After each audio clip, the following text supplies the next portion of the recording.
After 11 years as a successful columnist at the Washington Post, Karen Attiah has been fired. She claims that she was fired, the Washington Post, because she was speaking out against political violence, racial double standards, as well as America's indifference toward gun issues. She did not hold back after the assassination of Charlie Kirk, criticizing conservative activists for calling for the firing of a number of people. Now she says her termination is part of a troubling purge in America. Karen joins us right now on Roland Martin Unfiltered. Karen, glad to have you here. First and foremost, okay, so it looks like we lost Karen. So let me know when we get her back, and then we'll move forward with that particular interview. What we're also going to be doing, folks, we're going to be talking to, in a little bit, Ebony McMorris, with Donald Trump's continuing, first of all, insulting black female journalists. Now, folks, now check this out. Okay, we got Karen back. All right, Karen, you there? Yeah, I'm here, Roland. Okay. All right, Karen, glad to have you here. So let's walk through what happened here with you and the Washington Post.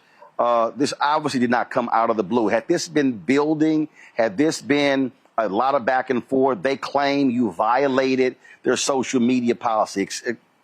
Explain what they actually said to you as to why you've been fired. Yeah. First of all, thank you so much for having me on.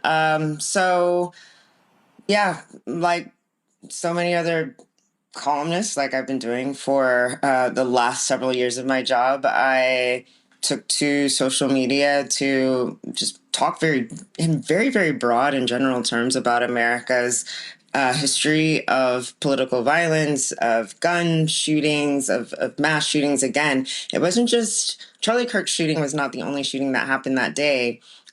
There was also the shooting of school children in Colorado. So at that time, I was commenting on the empty rhetoric of thoughts and prayers and political violence has no place here, all of that. So I had a series of those posts on Blue Sky and went about my day. I mean, there wasn't a whole lot of backlash. There wasn't a whole lot of sort of disagreement or anger with anything I said. Then about 12 hours later or so, the next day, I get a call from a DC number. Couldn't pick it up. I just come back from training martial arts. And then about 2-3 minutes later, I get an email with the subject line, notice of termination. The letter that I got accused me of gross misconduct, that my Blue Sky posts put my colleagues at risk at physical danger. And that very specifically, my posts referencing white men and political violence, or white men who espouse hatred and violence, was a breach of policy, and that was disparagement and disrespect in relation to Kirk. So those were the official reasons why I was terminated, according to the Washington Post, which, of course, I categorically reject and deny. Now, here's what is strange. When you look at white domestic terrorism in this country, it is largely committed by white men. The Dylan Roof killing 9 black people at Mother Emanuel in South Carolina, white man. The white man who shot and killed 10 black people at a supermarket in Buffalo, again, white man. The man who allegedly killed Charlie Kirk, white man. So you were stating facts. So are they saying that that's not factual?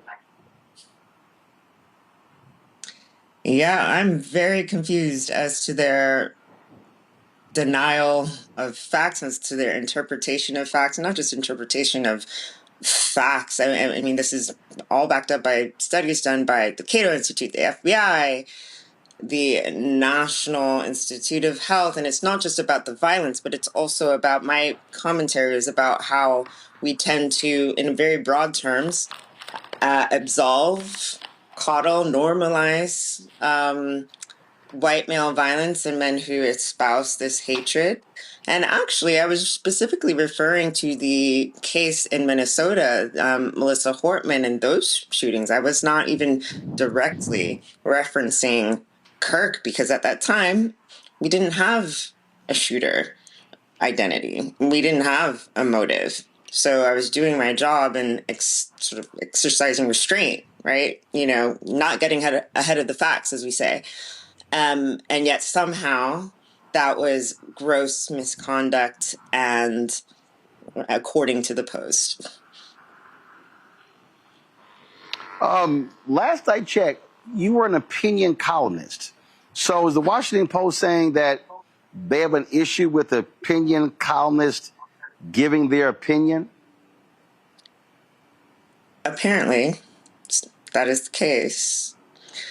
That's the way I was fired for doing my job as an opinion, not just as an opinion columnist, but it's expressly I've been told that we were supposed to be social media presences, that our voices should be out there in the public domain, adding to the discourse. And also, this was not a spicy observation. I can be spicy. This was, if anything, this was not celebrating Kirk's murder. This was not celebrating political violence. This was lamenting our inability to get out of this doom loop of gun violence, of mass shootings. I'm from Dallas, right? Like, political violence has a cloud over my hometown from the Kennedy assassination. That too was a white man who killed another white man. This has been the backdrop of political violence, and not just political violence, but anti-government violence in this country. And I've been saying this in my work for years, and I'm not the only one. And yet somehow this tripped a wire. Well, so let's just be clear. The Washington Post, like the LA Times, like so many other media outlets, have been bending over backwards to kiss the ass of Donald Trump. Jeff Bezos has been doing that. The new leader of the Washington Post, Will Lewis, that's what they're doing. And frankly, they have been trying to get rid of people. They were doing buyouts. Folks were taking those buyouts. Were you encouraged to take a buyout? And if you were, why did you choose not to do so, knowing full well that a lot of your colleagues have been leaving because of this new leadership at the Washington Post? This Washington Post today ain't Katharine Graham's Washington Post during Watergate or the Pentagon Papers by a long mile. Yeah, lots of questions. I mean, I will definitely say, just even earlier this year, I published a piece about my writer who was killed, Jamal Khashoggi, and challenging power and challenging the sort of bromance of these authoritarians. And they were proud to publish that. And people ask, well, why didn't you take a buyout? I actually had a long form project that I had a green light to go ahead and finish. So I was still doing my job and working on that project, which I'd been working on for, at this point, nearly a year. So I was still trying to finish a project and a job that was still really important to me, regardless of what was happening. So I was trying to focus and, keeping my head down to an extent. And yet this happened. And I think I'm just the type I recognized what it meant to be the last Black full-time staff columnist in the opinion section. And I just wanted, I guess, to do the best that I could, and it all turned out this way, unfortunately. We're operating in a totally different world. Yeah. The fourth estate has historically held power accountable, put pressure on power. New York Times, Washington Post, Wall Street Journal, Philadelphia newspapers and other papers as well. But what we're now looking at, we're now looking at corporate interest. who don't give a damn about the fourth estate, who don't care about journalism, sacrificing journalism for the sake of profit in various deals. And people need to understand we're going to be worse off if this continues, because if you don't have media holding power accountable, then who else is going to hold them accountable? Absolutely. And it's not just, media.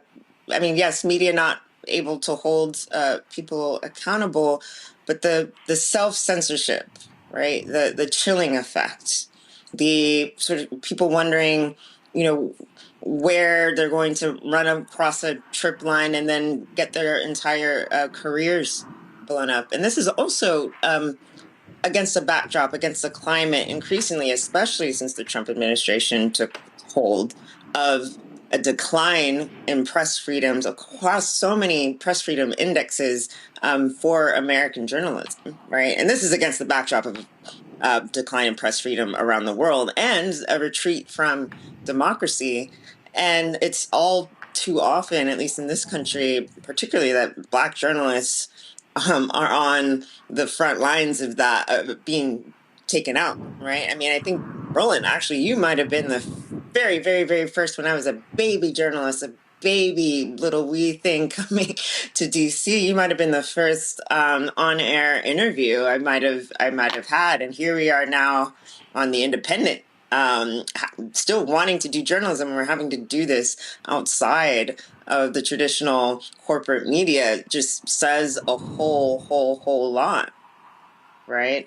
And I think for a lot of us, Absolutely. particularly Black journalists, we've been screaming, crying, throwing up, trying to warn people that what is happening right now was going to happen, and we were laughed at, right? And I guess I'm still processing what a lot of this means, still for me. I'm still processing how 11 years, not just as a columnist, but as an editor, as someone, anyone knows me, I care deeply about not only my own speech, but I've edited and platformed writers from around the world, so many of whom I disagreed with.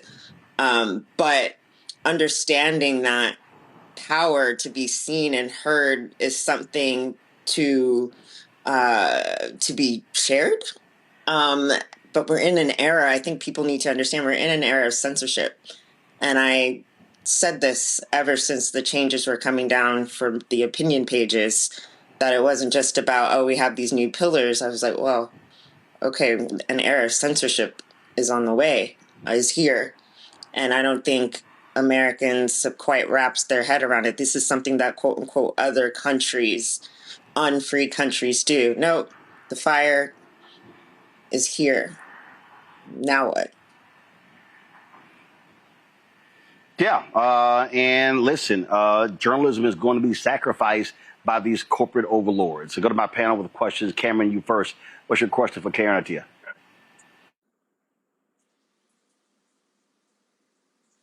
Oh, I'm not able to hear the question. Karen, I can't hear it. Cameron, you on mute, bro. Can you hear me now? Can you hear Yeah, me? good. Now we can hear you. We all stand. Thank you. We all stand behind you and really praying for you in your next steps, and really hope you continue to use your voice, and even in independent media.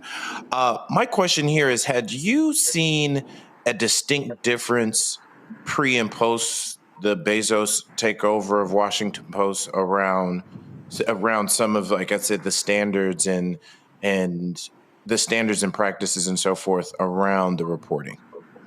Good question. So my entire career as at the Washington Post was in the opinion section, which is I'm looking back on it now, I'm like, wow, 11 years in the opinion section. So I had never been on the news side, which there's a slight distinction in the sense that the opinion side, we do get a wider first latitude, right, to be able to, still be beholden to facts. Of course, many opinion writers, columnists were former reporters. We still do our own reporting. It's just we get an opportunity to say more of what we think.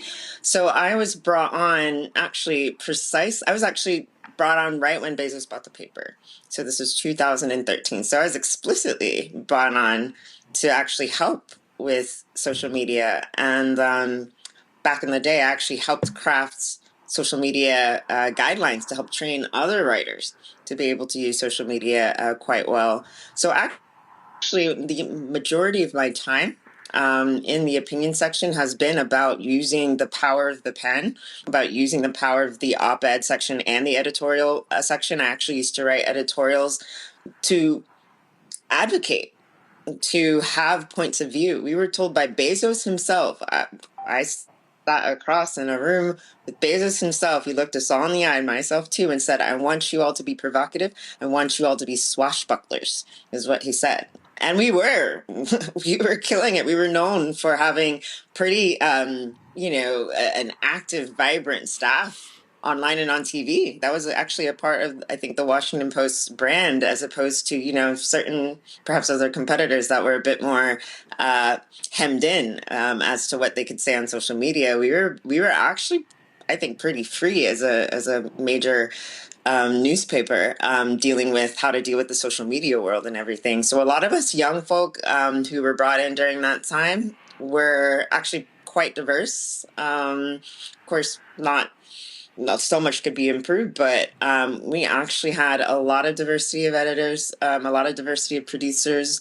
We were able to comment on a range of political and cultural things. So Black Lives Matter, Me Too, movements around the world. So it was definitely, not just a more open place, but a place where freedom of expression and advocacy for journalists. My colleague Jason Rezine was imprisoned. Bezos was quite behind the efforts to get Jason out. And then, of course, my writer, global opinions writer, Jamal Khashoggi, we really stuck our flag in being a home for the protection of journalists. So my head is spinning as to how we've gotten here, where journalistic freedom now is, quote unquote, a risk to the Post instead of something that they paraded around as, their bona fides. It's a 180. Kelly. Thank you. Hi, Karen. One thing that has come about in this entire discourse, especially pertaining to your departure from the Post, is the concept of cancel culture versus censorship, right? Mm-hmm. And I do not personally believe that that they're synonymous. So in your opinion, what do you necessarily think happened as far as the difference between cancel culture and censorship? Can you, see how that line was towed, or frankly, just all the way stepped on, crossed, what have you? And how is that impacting journalism as a whole? Yeah. I'm glad you asked this question, because I think what is going on, I've always thought the sort of cancel culture name trend was sort of a trend, was sort of a way for people with bad ideas to claim that they were unfairly being victimized and pushed out. Frankly, I think a lot of it, given that cancel culture, the idea of being canceled actually came from Black pop culture. This idea that Black people, especially marginalized people, especially, were getting a bit more of the mic, particularly, I guess, under the Obama administration, particularly when it came to sort of Black Lives Matter, and particularly when it came to the rise of the internet. In my mind, I always thought that that was a bit of the backlash, not so much about the cancel culture, but that white folks especially weren't centered. Right. So equating not being censored with being canceled was one thing. I think what we are seeing now is beyond cancel culture. It's beyond disagreement. If anything, if there was a lot of, wow, we just don't like your opinion. Wow, you're just wrong. Here's what we think. Here's the female perspective. Here are the marginalized perspectives that never make it into the pages. What this Frankenstein is, I'm calling this is annihilation culture, because this is not about a debate. You don't get the FCC involved in with a comedian's night show and say that is cancel culture. That is, we will threaten not only your job, but your institution. We will chill the entire sector.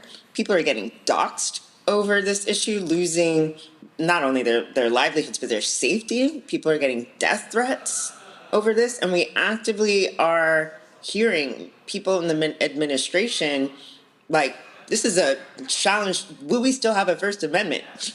Right? That's not just cancel culture. That is an annihilation, a desire to not have free speech. That is a desire to eliminate your perceived enemies. That to me is an annihilation culture, which is chilling and frightening. And in the context of what I know you all were discussing with the Charlie Kirk memorial event yesterday, I think we should take that into account in terms of what we have at least left of our free speech rights right now. Also joining us right now is Dr. Julianne Malveaux, economist, president emerita, Bennett College. Glad to have you here. Julianne, you're talking to Karen Attiah, formerly of the Washington Post. Yes, Karen, I'm a big fan of your work. Follow it, don't agree with you all the time, but I do think that you're a great writer, and I appreciate what you've done. I am concerned. I like the term that you use, annihilation culture, because that's kind of what's going on. It's just erasing opinions. To what extent, as we look at what's happening right now, with you, but with many others, and in the context of what I call the canonization of Charlie Kirk, they made him a saint. They're going to give him a Presidential Medal of Freedom when he calls black women stupid. Put a pin in that. But to what extent do you believe, because I read the pieces that you wrote, I didn't see anything egregious in them. To what extent do race and gender play in the way that you were essentially canceled? And what do you think that those of us who are not only your fans, but also folks who want to hear both sides can do about what happened to you? Well, what is chilling in my case, both chilling and nonsensical, is the explicit reasons, at least that the Post cited as examples, were basically saying that I crossed a line by mentioning white men. And actually, if you go back to my commentary, I didn't say all white men. I didn't even say some white men. I made a very specific description and relative clause. I said violent white men, right? So for me as an opinion columnist, particularly one that focuses on race and gender, you're saying that I can't talk about white men. Are they now violent white men, is violent white men a protected class? Which would then actually prove the point of my Blue Sky post. And this is why what is happening to me with the Post is going to be so chilling for any reporter that deals with race, patterns, facts. This is legitimately, again, protecting, at least as the letter stands now, saying that we should protect violent white men. And so to that extent, I can say, obviously, that is how race and gender is directly tied into. I know there was a lot of sort of misinformation or assumptions that it was because I had talked about Charlie Kirk's, just one post about Charlie Kirk's views on black women and their lack of what he claimed of brain processing power and stealing white men's slots. But actually, what the Post was saying is not only that, as according to the letter, I'm still trying to wrap my head around it, not only that my references to violent white men factually posed a risk to them was a gross gross misconduct. But that, right. I mean, it's setting a really, really, really sort of dangerous precedent for anyone who wants to be able to write accurately about this country, not just me. And not only write, but also to give their opinion. Last question for you, Karen. What's next for you? What's your plans? Well, stay tuned. Obviously, I categorically reject and deny what was brought up in that letter, and that this was a wrongful action that they took against me. So stay tuned for more on that. But right now, I am on Substack. So you can find me at the Golden Hour on Substack.